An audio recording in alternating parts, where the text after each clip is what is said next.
Millionaire is sentenced to pay $809.99 to the Arab until a poor 7-year-old girl reveals the shocking truth, leaving everyone pale in the courtroom.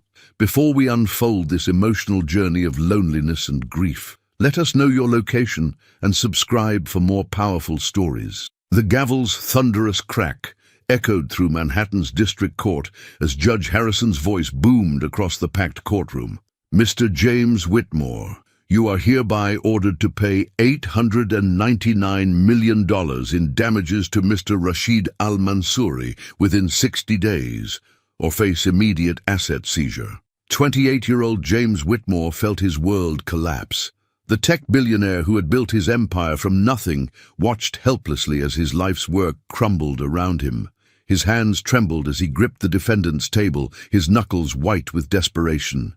The courtroom erupted in whispers and camera flashes as reporters captured what they believed was the downfall of one of America's youngest self-made billionaires. "This is insane," James whispered to his lead attorney, Margaret Stevens, a silver-haired woman who had commanded respect in courtrooms for 30 years. "The contract clearly stated different terms. I would never have agreed to risk my entire company on a single deal." Margaret shook her head grimly, her reading glasses perched on her nose as she reviewed the damning documents one final time. The Arabic translation Al-Mansouri provided seems ironclad. "Our team of expert translators couldn't find any discrepancies. I'm sorry, James. In 3 decades of practice, I've never seen such a perfectly crafted legal trap." In the gallery behind them, Rashid Al-Mansouri smiled coldly, his dark eyes gleaming with satisfaction. The 45-year-old oil executive had waited 3 years for this moment. His perfectly pressed Italian suit and diamond cufflinks spoke of wealth beyond imagination, but his expression revealed something darker. Revenge served ice cold. He adjusted his gold-rimmed glasses and whispered something to his team of 12 high-powered attorneys, all of whom nodded in perfect synchronization. "Justice has been served," Al-Mansouri announced to the waiting crowd of reporters outside the courthouse steps. "Mr. Whitmore thought he could outsmart me with clever American business tricks. But contracts are sacred documents, and he will pay every single penny he owes." This is what happens when arrogant young Americans try to deceive experienced international businessmen. James stumbled out of the courthouse, his mind reeling as protesters chanted outside. Some supported him, calling the judgment excessive, while others demanded he pay immediately. His security team formed a protective barrier as he made his way to the waiting limousine, but nothing could shield him from the crushing weight of financial ruin. 3 years ago, he had signed what he thought was a standard partnership agreement to expand his revolutionary renewable energy technology into Middle Eastern markets. The original contract was in English, clearly outlining a modest licensing deal worth millions, not hundreds of millions. But Al-Mansouri had insisted on an Arabic version for his board's approval, claiming it was merely a formality for cultural sensitivity. Now somehow, that Arabic translation contained clauses that would bankrupt him completely, demanding not just money, but his patents, his technology, and his future. That evening, James sat in his penthouse overlooking Central Park, staring at the legal documents spread across his mahogany desk. His phone buzzed constantly with calls from panicked investors, desperate employees, and vulture-like media outlets. But he ignored them all. The city sparkled below him like a cruel reminder of everything he was about to lose. His assistant, Patricia, knocked softly. "Mr. Whitmore, there's a woman here with her daughter. Says it's urgent about the case." James looked up wearily, his tie loosened, and his usually perfect hair disheveled. "I'm not seeing anyone tonight, Patricia. Cancel all meetings for the rest of the week." "Sir, she says her daughter can read Arabic. She's only 7 years old, but she claims she spotted something wrong in the news footage of the trial." "7?" James laughed bitterly, the sound echoing in his empty penthouse. What could a child possibly understand about international contract law? "Please, Mr. Whitmore," a desperate voice called from the hallway. My daughter Emma noticed something in the news footage. She's been studying languages since she was 4. She says the man on TV was lying about what the contract really says. Please, just 5 minutes. James hesitated, staring at his reflection in the dark window. He had nothing left to lose, and maybe, just maybe, fresh eyes might see what his expensive legal team had missed. With a heavy sigh, he nodded to Patricia. Sarah Mitchell clutched her daughter's small hand as they entered the luxurious penthouse, both of them feeling overwhelmed by the opulent surroundings. At 31, Sarah's auburn hair was pulled back in a practical ponytail, and her simple blue dress, her only good dress, couldn't hide the exhaustion in her emerald green eyes. She had been working double shifts as a night nurse at Mount Sinai Hospital to support Emma ever since her husband, Michael, died in Afghanistan 2 years ago. The apartment was a testament to James's success. Floor-to-ceiling windows offering panoramic views of Manhattan, original artwork worth more than most people's houses, and furniture that screamed money.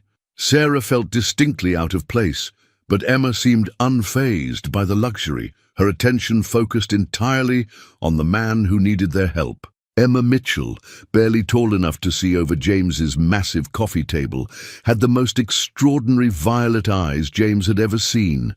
Her dark hair was braided neatly by her mother's careful hands, and she wore a yellow dress that had clearly seen better days, but was clean and pressed with obvious care. Despite her small stature, her posture radiated confidence far beyond her 7 years. "Hello, Mr. Whitmore," Emma said with startling maturity, her voice clear and strong. "I'm sorry about your troubles. I saw you on the news and you looked very sad. But that man on TV isn't telling the truth about what the papers say." James knelt down to Emma's level, intrigued despite his emotional exhaustion. The child's direct gaze was unsettling in its intensity. "What do you mean, sweetheart? Do you really understand Arabic?" Emma opened a worn tablet that Sarah handed her, clearly a budget model from the library's technology lending program. "Mama got this from the library program for low-income families. I use it to practice languages every day, after school and before bed. When I saw the Arabic text on the news during your trial, I noticed something wrong immediately." She navigated to a screenshot she had carefully captured from the courthouse footage. "See this word here?" Her small finger pointed to specific Arabic text. The man said it means, "shall pay in full immediately," but it actually means, "may consider payment when mutually convenient." That's a huge difference. And this phrase here? She swiped to another section. He translated it as all assets and future earnings must be surrendered, but it really says reasonable compensation as mutually agreed upon by both parties. James felt his heart skip as hope flickered for the first time in months. "Emma, are you absolutely certain about this? This could change everything." Emma nodded solemnly, her expression serious beyond her years. "I've been studying Arabic for 2 years now. My daddy was stationed in Jordan before he died, and he started teaching me when I was 5. I kept learning after he went to heaven because it made me feel close to him, like he was still teaching me things." Sarah's eyes filled with tears as she watched her brilliant daughter explain the complex mistranslations with the patience of a seasoned teacher. "Emma has what her doctors call a photographic memory and an incredible gift for languages. She speaks 5 languages fluently already, and she's teaching herself 3 more. Her teachers say they've never seen anything like it." James stood up slowly, his mind racing with possibilities. Could this extraordinary child be the key to saving everything he had worked for? "Emma, would you be willing to help me prove this in court? It would mean testifying in front of a lot of people, including the man who lied about the translation." Before Emma could answer, Sarah stepped protectively in front of her daughter, her maternal instincts overriding everything else. "Absolutely not. I won't have Emma involved in this kind of high-stakes legal battle. She's just a child, Mr. Whitmore. She's already lost her father. I won't risk putting her in danger too." "But Mama," Emma said quietly, tugging on her mother's dress, "if we don't help Mr. Whitmore, he'll lose everything he worked for. And that wouldn't be fair if the man really did lie about what the contract says. James saw the internal struggle in Sarah's eyes, the battle between wanting to protect her daughter and knowing that Emma might be the only person who could expose the truth. "Mrs. Mitchell, I understand your concerns completely. If Emma helps us, I'll make sure she has the best protection money can buy. Child psychologists, security experts, whatever you both need to feel safe." Sarah shook her head firmly. "It's not about money, Mr. Whitmore. Emma has already lost her father to causes bigger than our family. I won't risk losing her too, not even to help you save your company." Emma looked up at her mother with those remarkable violet eyes. "Mama, remember what Daddy used to say? That we should always stand up for what's right, even when it's scary, even when it's hard." The room fell silent as Sarah battled between her protective instincts and her late husband's values, while outside the city sparkled with lights that seemed to mock the gravity of the decision that would change all their lives forever. The next morning brought chaos to James's world that he had never experienced, even during his company's most challenging growth periods. His team of lawyers arrived at dawn, skeptical but intrigued by Emma's discovery. Margaret Stevens, initially dismissive of involving a child in such serious legal proceedings, changed her tune completely when Emma effortlessly read through complex legal documents in Arabic, catching nuances and subtleties that their team of expert translators had somehow missed.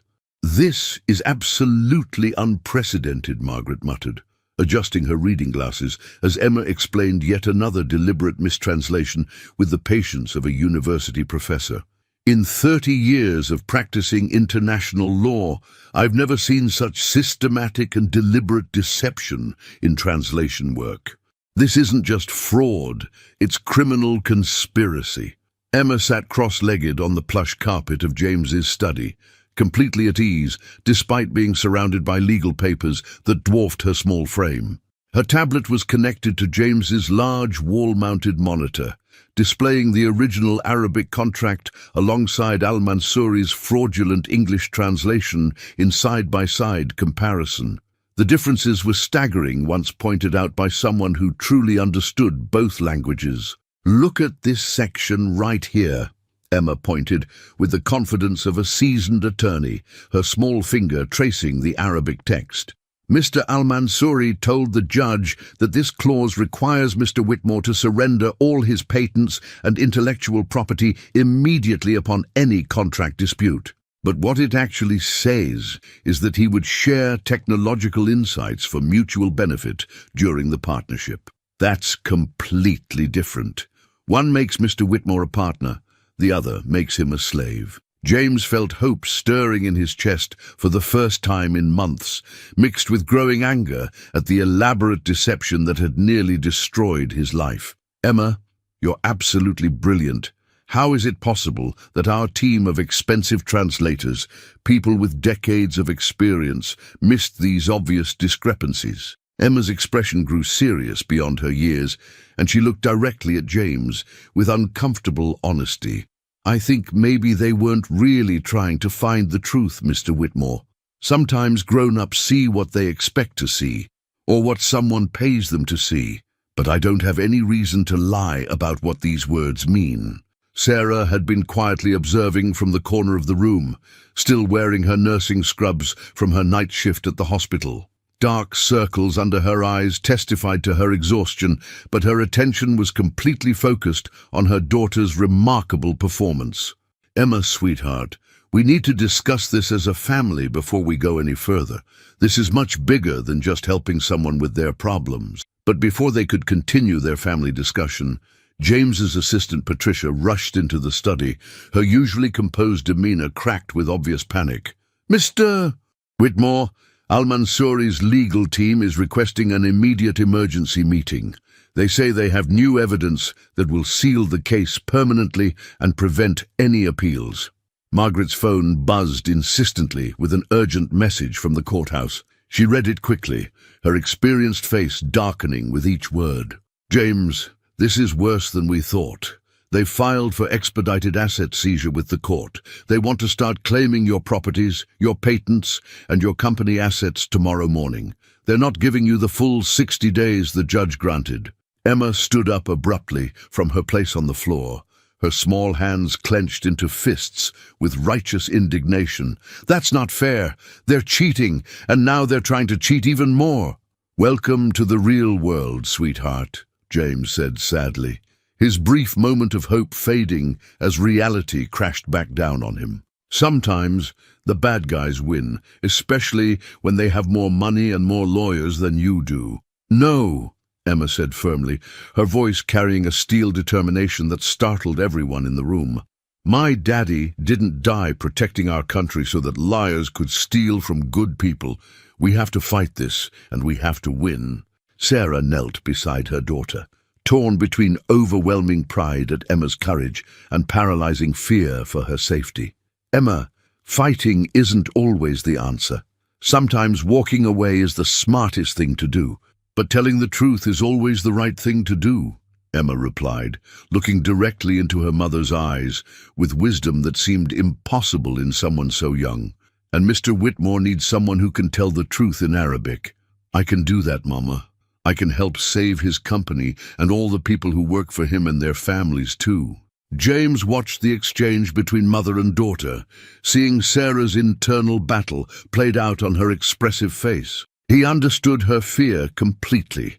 Emma was extraordinary, but she was still just 7 years old, about to face one of the most powerful and ruthless businessmen in the world in a legal arena where billions of dollars were at stake. Outside the floor-to-ceiling windows, storm clouds were gathering over Manhattan's skyline, as if nature itself sensed the brewing conflict that would soon shake the very foundations of justice and truth. Sarah Mitchell made her decision that afternoon, but not without establishing conditions that surprised everyone in the room with their thoroughness and determination. Sitting in James's elegant conference room, surrounded by mahogany furniture and original oil paintings, she laid out her terms with the steel resolve of a woman who had survived military widowhood and single parenthood in one of the world's most expensive cities. "If Emma helps you fight this legal battle, I want complete and total transparency about everything," Sarah declared, her voice steady despite her racing heart and the magnitude of what she was agreeing to.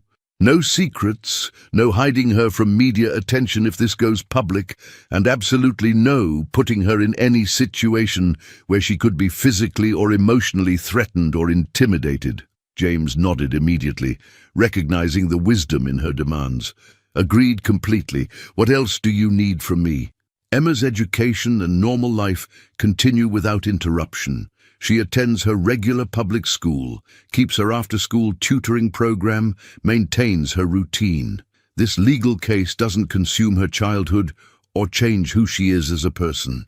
Of course, that's non-negotiable as far as I'm concerned, too.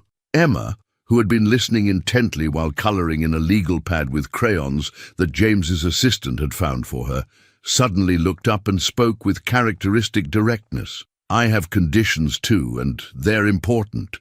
The adults turned to her in surprise, momentarily forgetting that this remarkable 7-year-old had opinions and demands of her own. Sarah smiled despite the gravity of the situation, proud of her daughter's assertiveness.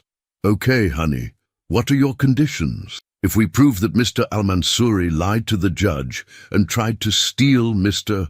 Whitmore's company, he has to apologize publicly to everyone he hurt," and her voice grew stronger and more determined. "He has to donate lots of money to military families like ours, because lying to steal money is the same as stealing money, and stealing is wrong no matter who does it." Margaret Stevens leaned back in her leather chair, visibly impressed by the child's moral clarity. "Emma, you have better instincts for justice than lawyers with 20 years of experience. Those are excellent conditions." That evening, while Emma slept peacefully in the penthouse's beautifully appointed guest room, Sarah had reluctantly agreed to stay for security reasons and convenience. James and Sarah found themselves alone on the wraparound terrace overlooking the glittering expanse of Manhattan below them. "I'm absolutely terrified," Sarah admitted quietly, her hands gripping the railing as she watched the endless stream of lights flowing through the city streets 40 stories below. Emma is literally all I have left in this world. If something happens to her because of this legal fight. James stood beside her, close enough to catch the subtle scent of her lavender shampoo and notice how the city lights reflected in her worried green eyes. She'll be safer than the President of the United States. I promise you that, with everything I have. It's not just physical safety I'm worried about, Sarah continued, her voice barely audible above the distant sounds of the city. Emma already carries too much emotional responsibility for a 7-year-old child. She's been my translator when I deal with Emma's school, my tech support when things break, my emotional support when I miss Michael too much to function.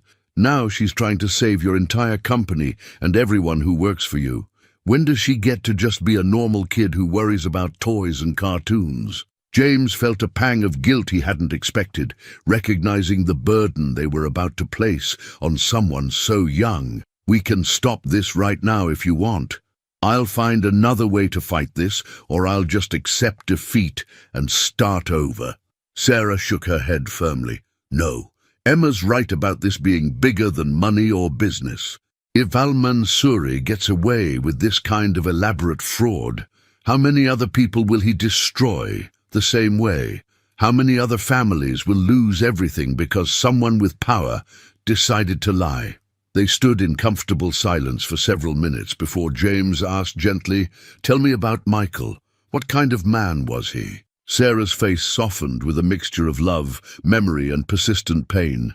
He was a military translator and cultural liaison, actually. Spoke 6 languages fluently by the time he was 25. That's where Emma gets her incredible gift. It's definitely genetic. Michael used to say that languages were bridges between hearts and minds, not just collections of words.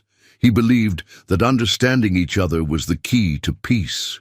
He would be so proud of what Emma's trying to do. He'd be proud of you, too, James said softly, meaning every word. You're raising an incredible daughter under circumstances that would break most people. Sarah turned to look at him directly, seeing past the billionaire facade and expensive clothes to the man who was losing everything he had worked for. What about your family? Do you have anyone to support you through this nightmare? James's expression darkened with old pain. My parents died in a car accident when I was 22, just as my company was starting to take off. I built this entire empire as much for their memory as for personal success. Losing everything feels like losing them all over again, like I'm failing them, even in death. Before Sarah could respond with words of comfort, a small noise from inside the apartment caught their attention. Emma appeared in the doorway leading to the terrace, her dark hair tousled from sleep and clutching a worn, stuffed elephant that had clearly been loved for years. "Mama, I had a dream about Daddy," Emma said sleepily.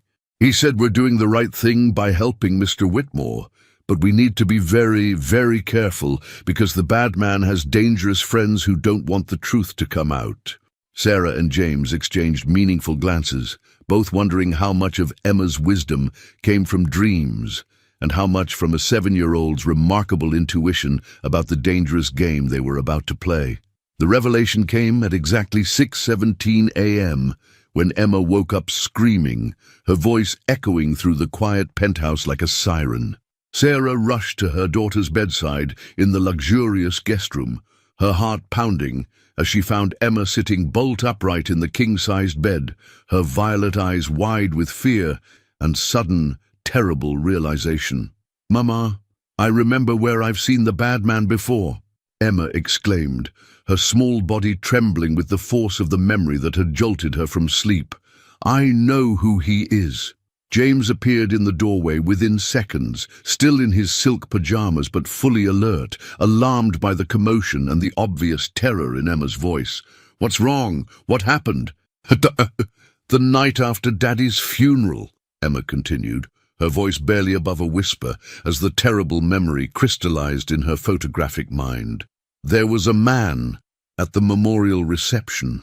He came up to us at the church afterward and said he was sorry for our loss, but he was asking really strange questions about Daddy's work in Jordan and what kinds of documents Daddy translated. Sarah felt her blood run cold as pieces of a puzzle she hadn't even known existed began falling into place. "Emma, sweetheart, are you absolutely sure about this? It was dark and you were very upset that day." Emma nodded vigorously, her certainty absolute. "He had the exact same voice as the man on TV yesterday, Mama, and he was wearing a ring with a big red stone that caught the church lights, just like the one Mr. Al-Mansouri had on his hand in the courtroom. But there's something else. He knew things about Daddy's work that he shouldn't have known. He knew about specific meetings and documents that were supposed to be secret." James sat down heavily on the edge of the bed, his mind racing as the implications hit him like a physical blow. "Sarah, what kind of translation work was Michael doing in Jordan?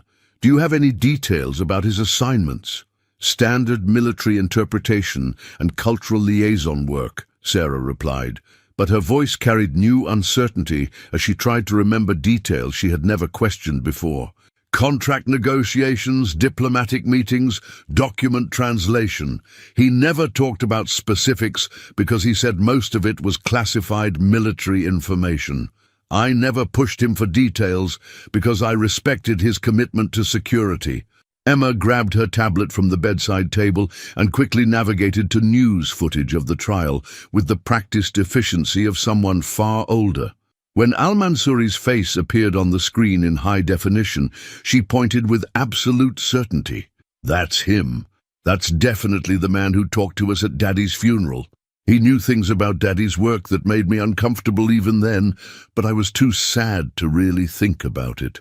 The implications hit James like a tsunami of realization.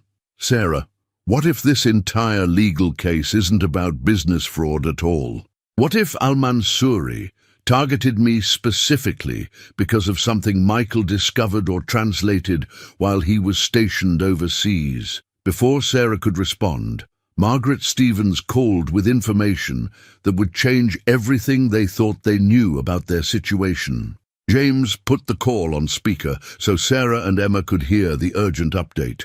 "James, you need to hear this immediately." Margaret's voice was tight with controlled excitement and fear. "I've been digging into Al-Mansouri's background all night with my investigator contacts. 3 years ago, right around the time you signed that contract with him, he was under investigation by military intelligence for attempting to bribe American translators and cultural liaisons in the Middle East to alter or suppress certain documents." James gripped the phone tighter. "What kind of documents?" "Oil rights, mineral extraction permits, and most importantly, evidence of illegal arms dealing through supposedly legitimate business channels. The investigation was ultimately classified and dropped due to what was officially called lack of concrete evidence and national security concerns." Sarah's voice was barely audible. "What unit was involved in that investigation?" "Michael's unit, Sarah. Your husband's translation unit was specifically tasked with investigating Al-Mansouri's business dealings. And here's the most disturbing part. The investigation was mysteriously dropped and all files were sealed just 2 weeks before Michael died in what was officially ruled an equipment malfunction during a routine patrol." Emma looked up at her mother with tears streaming down her face, but her voice was steady with grim understanding beyond her years. "Mama, was Daddy murdered because he found out something bad about this man?" The question hung in the air like a death sentence. Sarah pulled Emma close, her own hands shaking as she realized that her husband's death might not have been the tragic accident the military had told her it was. James felt rage building in his chest, hot and consuming. He's been planning this for 3 years. The contract, the fraudulent translation, the lawsuit, everything. It's not about the money at all. It's about covering up whatever Michael discovered that could expose him. Emma wiped her tears with the back of her small hand and looked directly at James with a determination that was startling in its intensity. "Then we have to stop him, Mr. Whitmore. Not just for your company and your employees, but for my daddy and all the other people he might have hurt. We have to make sure everyone knows the truth about what kind of man he really is." Sarah looked at her extraordinary 7-year-old daughter, this child who had just connected investigative dots that seasoned professionals had missed, and realized that Emma hadn't just inherited her father's gift for languages. She had inherited Michael's instincts for uncovering dangerous truths that powerful men would kill to keep hidden. Outside, dawn was breaking over Manhattan in shades of gold and red, but inside the penthouse, 3 lives had just become inextricably linked by a conspiracy that reached far deeper than corporate fraud, threatening to expose secrets that powerful men had already proven they would murder to protect. The Manhattan courthouse buzzed with unprecedented anticipation as legal history was about to unfold before a packed gallery of journalists, legal experts, and curious spectators. Word had leaked to the media that a 7-year-old child would testify as an expert witness in Arabic translation, drawing international attention and crews from major news networks around the world. Judge Harrison had agreed to the highly unusual proceedings only after reviewing Emma's credentials and test results from 3 independent linguistic experts, all of whom had confirmed her extraordinary abilities. Al-Mansouri sat at the plaintiff's table like a king holding court, his confidence seemingly unwavering despite the unexpected turn of events that had delayed his certain victory. His team of 12 high-powered attorneys surrounded him like an impenetrable fortress of legal expertise, their expensive suits and briefcases creating an intimidating wall of professional authority. But James noticed something different in the oil executive's dark eyes when his gaze fell on Emma, a flicker of genuine concern mixed with something that looked almost like recognition. Emma wore her very best dress, a navy blue outfit with white trim that Sarah had bought specifically for this moment using money she could barely spare. Despite her small stature in the adult-sized courtroom, she carried herself with remarkable poise as she walked down the center aisle toward the witness stand, her hand briefly touching her mother's for strength. A special wooden step had been provided by the court so she could reach the microphone properly. "Please state your full name and age for the court record," the court clerk requested gently, her voice softer than usual in deference to the child witness. "My name is Emma Rose Mitchell. I'm 7 years old, and I'll be 8 years old on December 15th, Emma replied clearly, her voice carrying throughout the packed courtroom with surprising strength and confidence. Margaret Stevens approached for direct examination, her usually stern demeanor softened with genuine affection for the brave child who might save her client's life's work. "Emma, can you tell the court about your language studies and how you learned to speak Arabic?" "I speak English, Arabic, Spanish, French, and Mandarin Chinese fluently," Emma began confidently, looking directly at the jury, as Margaret had coached her to do. "I also understand some German and Italian, but I'm still learning those. I started learning Arabic when my daddy was stationed in Jordan with the army. He said that languages help people understand each other better and build bridges between different cultures." In the gallery, Sarah watched nervously as her daughter faced the most important and dangerous moment of her young life. James sat beside her, his hand instinctively reaching out to squeeze Sarah's in support, both of them acutely aware that Emma's testimony could either save James's company or put their family in even greater danger. "Emma, have you had the opportunity to review the contract between Mr. Whitmore and Mr. Al-Mansouri?" Margaret continued, establishing the foundation for Emma's expert testimony. "Yes, ma'am. I've studied both the original Arabic document and the English translation that was presented to this court during the first trial," Emma replied with the precision of a seasoned expert witness. "And what did you discover during your analysis?" Emma turned slightly toward the jury, maintaining eye contact just as Margaret had taught her during their preparation sessions. The English translation contains many serious mistakes. Some might be simple errors that anyone could make, but many of them change the meaning of the contract so dramatically that they have to be deliberate lies designed to trick people.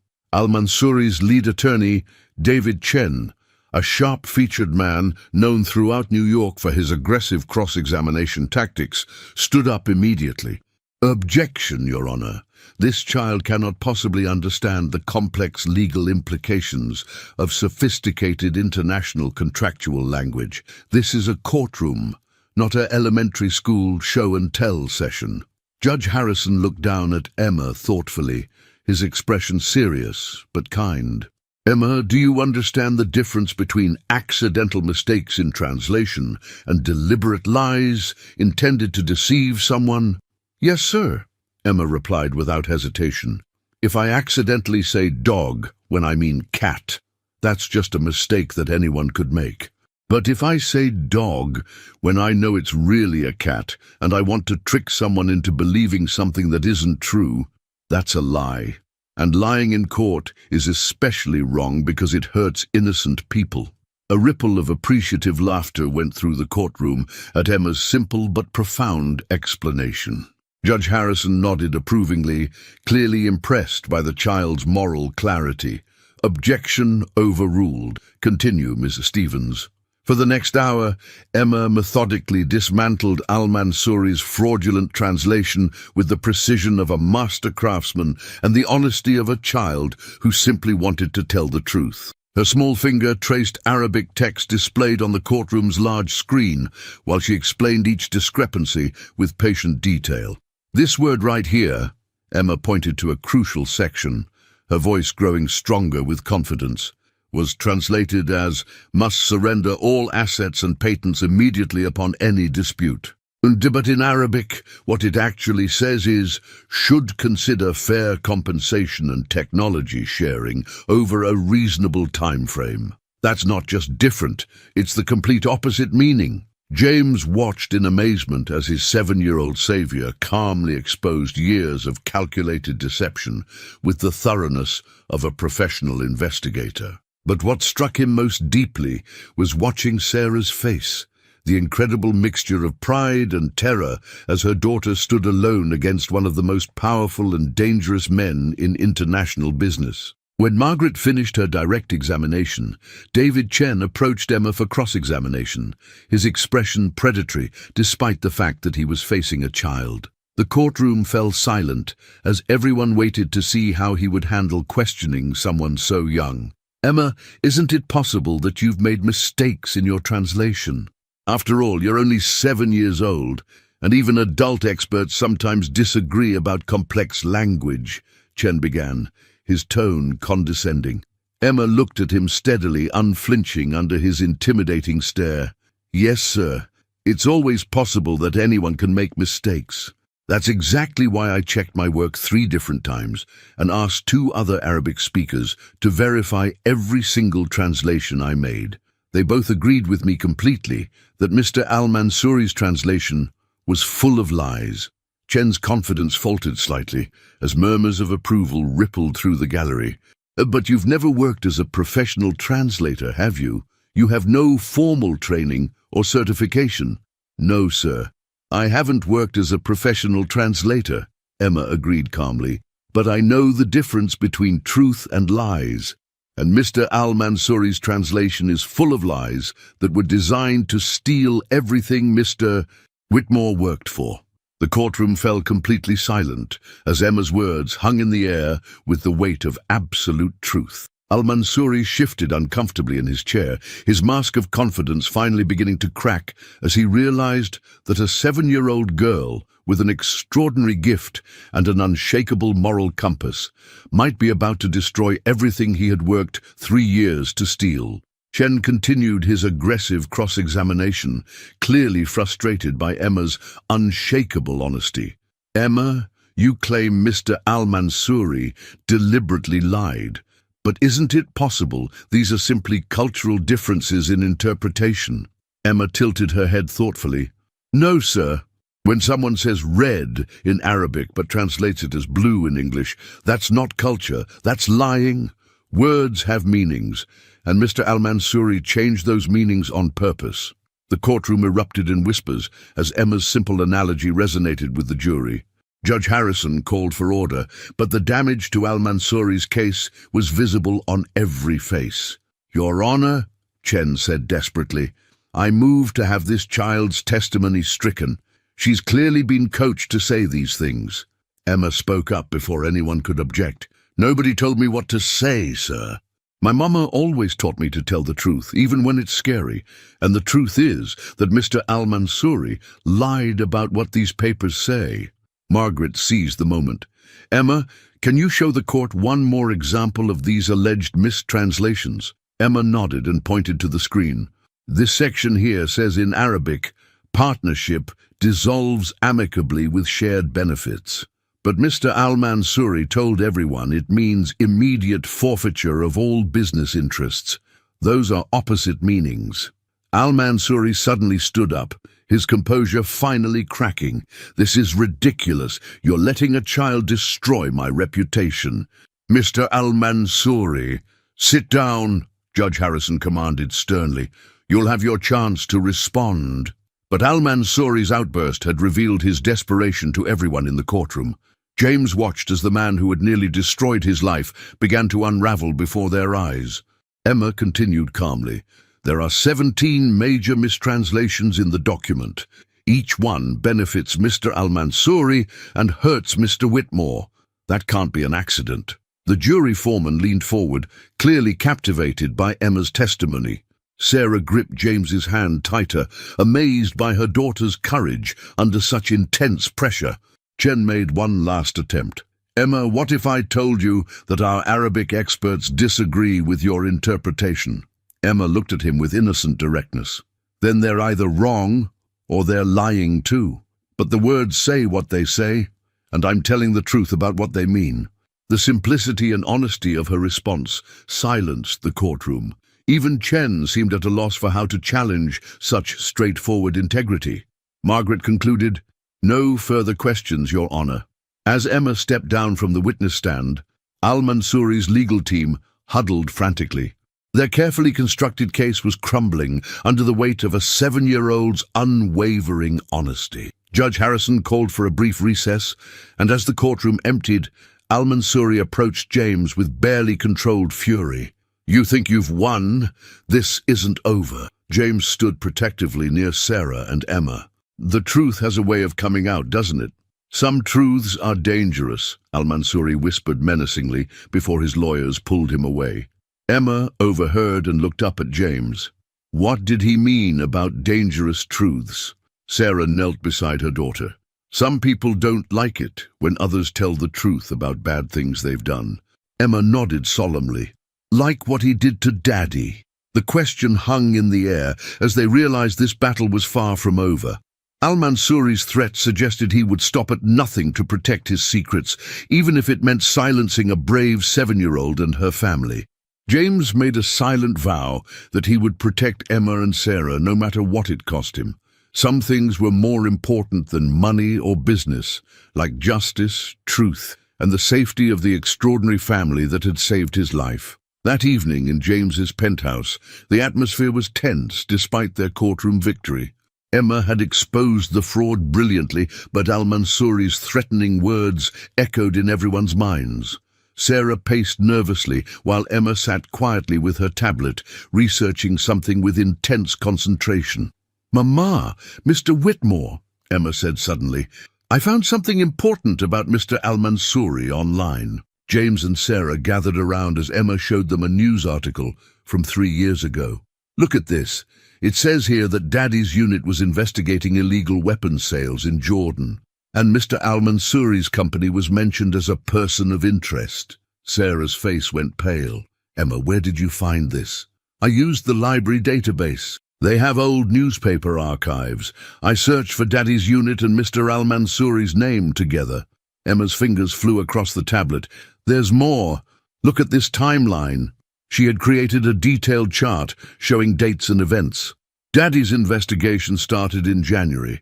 Mr. Al-Mansouri was questioned in March. Daddy died in April.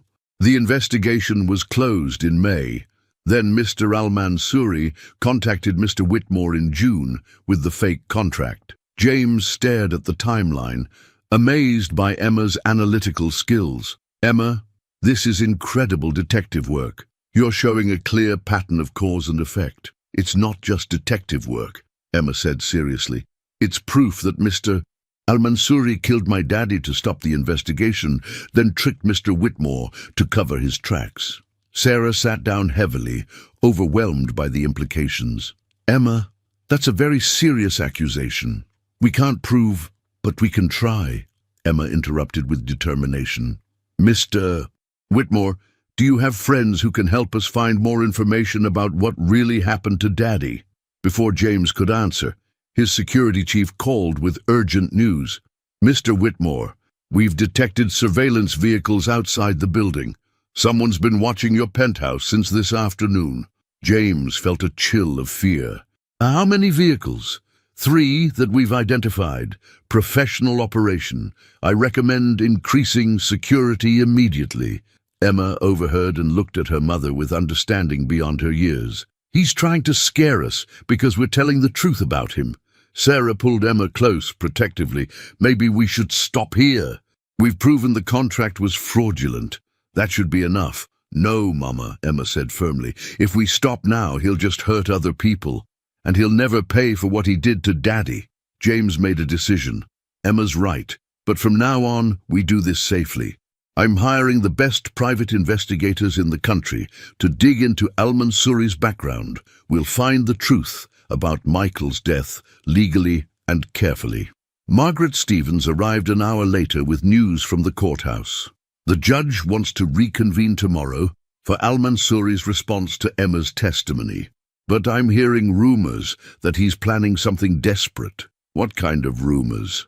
Sarah asked anxiously. His legal team is talking about filing countercharges against us for defamation and harassment. They're also claiming Emma was coached to lie on the stand. Emma looked up indignantly. I wasn't coached, I just told the truth. We know that, sweetheart, Margaret said gently. But Al-Mansouri is desperate now. Desperate people do dangerous things. James's phone buzzed with a text from an unknown number. Drop the case or face consequences. He showed it to the others without letting Emma see. Sarah's hands trembled as she read the threatening message. That's it, James declared. We're not backing down, but we're also not taking any chances. Round-the-clock security for all of us until this is over. Emma nodded approvingly. Good, because tomorrow I want to tell the judge about the timeline I made. People need to know the truth about what Mr. Al-Mansouri really did. Her courage in the face of danger inspired everyone in the room, but also reminded them that they were no longer just fighting a legal battle, they were fighting for their lives.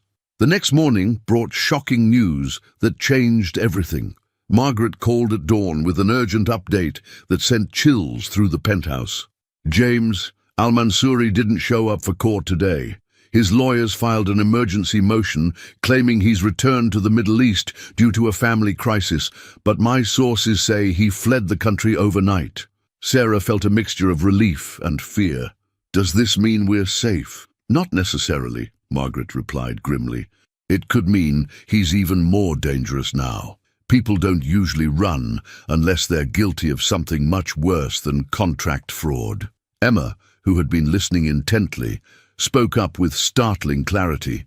He ran away because he knows we're going to prove he killed Daddy. Running away makes him look guilty. James's private investigator, Detective Lisa Rodriguez, arrived with files that would blow the case wide open. I've been working all night on the Michael Mitchell case. What I found is explosive. She spread documents across the dining table. Michael Mitchell wasn't killed in an equipment malfunction. Military records show his vehicle was sabotaged. The investigation was buried because it implicated Al-Mansouri in an international arms-dealing operation. Sarah gasped, her worst fears confirmed. They murdered my husband. The evidence suggests yes. Michael had discovered Al-Mansouri was selling American weapons to terrorist organizations through fake oil deals. He was about to testify when he died. Emma studied the documents with her remarkable comprehension. So Mr. Al-Mansouri killed Daddy, then came after Mr. Whitmore to steal his company and hide his crimes. That's exactly what happened. Detective Rodriguez confirmed. Al-Mansouri needed to disappear into legitimate business, and taking over Whitmore Industries would have given him perfect cover. James felt rage and determination burning in his chest. What can we do to bring him to justice? The FBI is already involved. Your case gave them the missing pieces they needed to reopen the investigation into Michael's death and the arms dealing operation. Emma looked up from the papers with tears in her eyes but steel in her voice. Will they arrest him? They're trying, sweetheart, but he's fled to a country that doesn't extradite to the United States. However, these documents prove his guilt, and that's a kind of justice. Sarah knelt beside Emma. Your daddy would be so proud of you for uncovering the truth. I'm not done yet, Emma declared with surprising determination. I want everyone to know what kind of person Mr. Al-Mansouri really is. I want to tell the world that he's a murderer and a liar. Margaret smiled at Emma's courage. The judge wants to see us this afternoon. With Al-Mansouri gone and this new evidence, we can not only clear James completely, but also expose the entire conspiracy.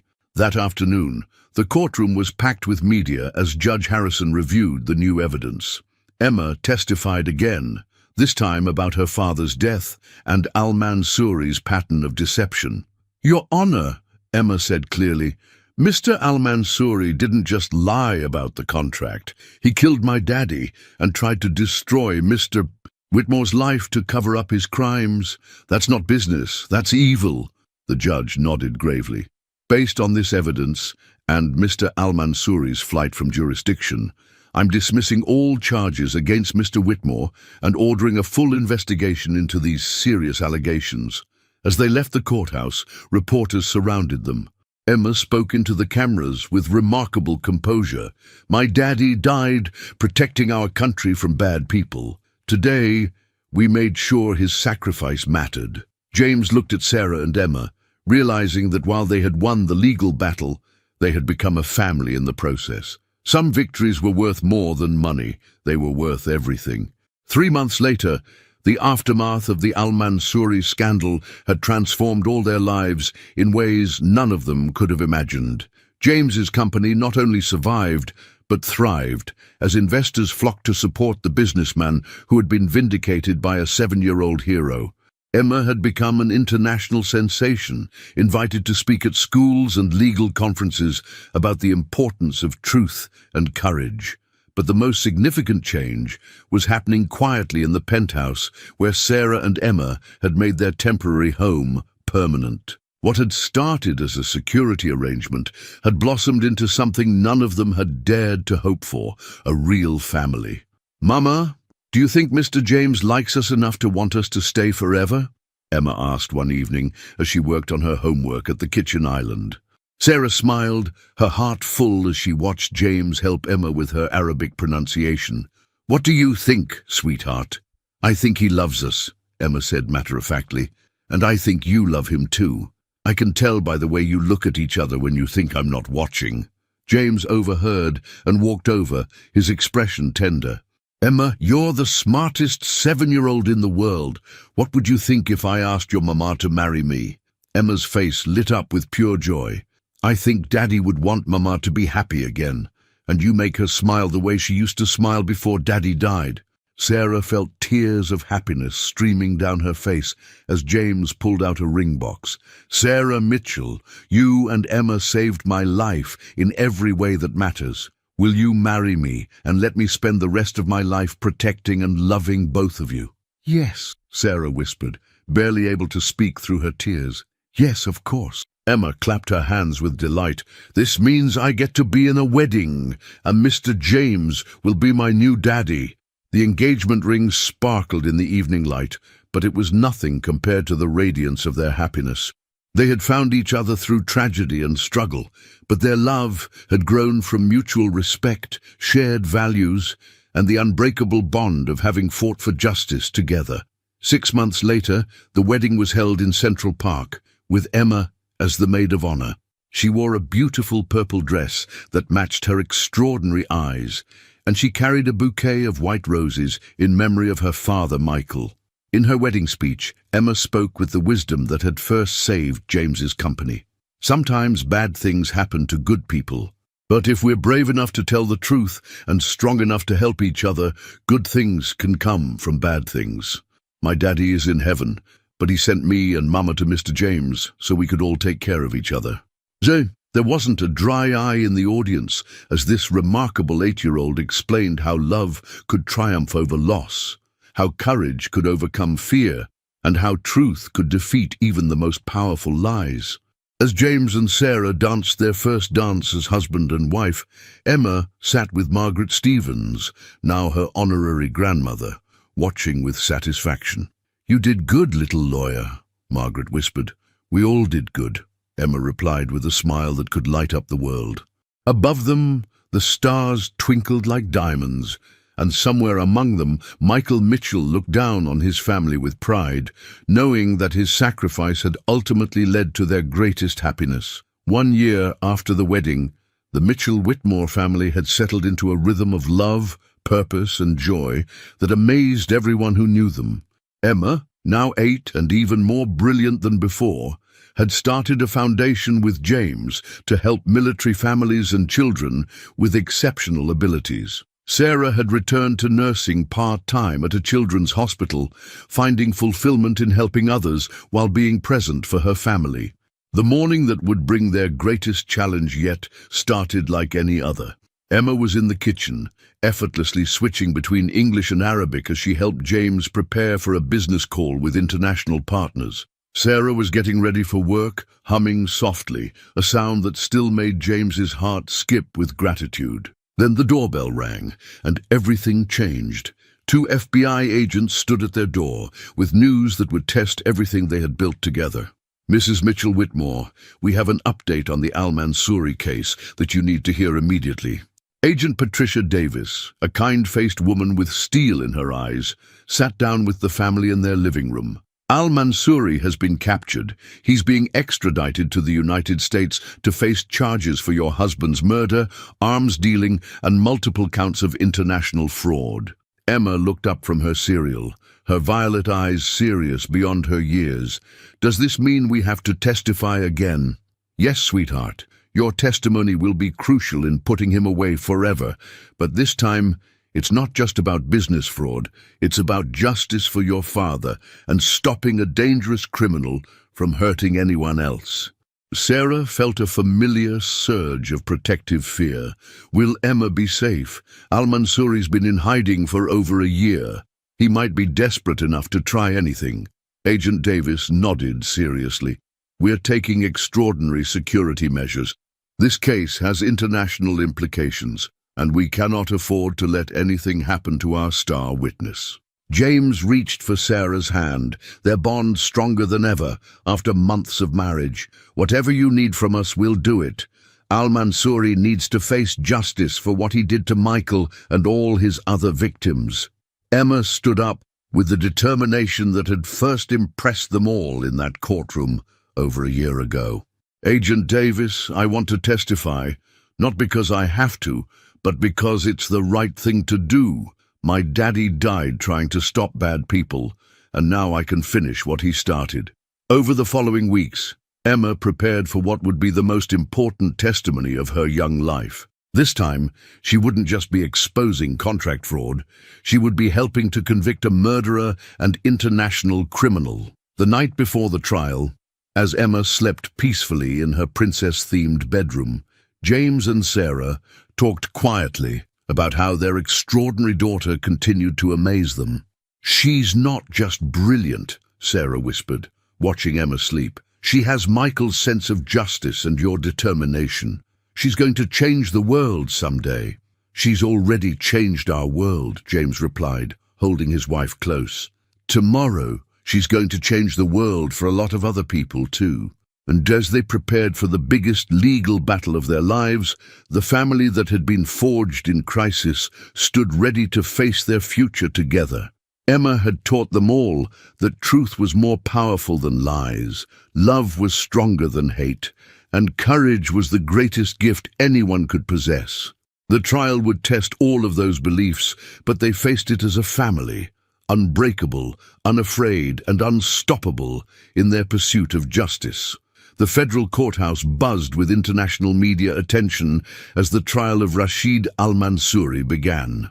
This time, Emma wasn't just testifying about contract fraud. She was helping to convict her father's killer and expose an international criminal conspiracy that had tentacles reaching across 3 continents. Now 8 years old, and even more poised than before, Emma took the witness stand wearing a simple blue dress and a necklace with her father's military dog tags. Her violet eyes were clear and determined as she faced the man who had destroyed her family and nearly ruined James's life. Al-Mansouri sat in shackles, his formerly pristine appearance now haggard after months in hiding. When Emma entered the courtroom, his eyes followed her with a mixture of hatred and grudging respect for the child who had brought down his empire. "Emma," the federal prosecutor began gently, "can you tell the court what you discovered about Mr.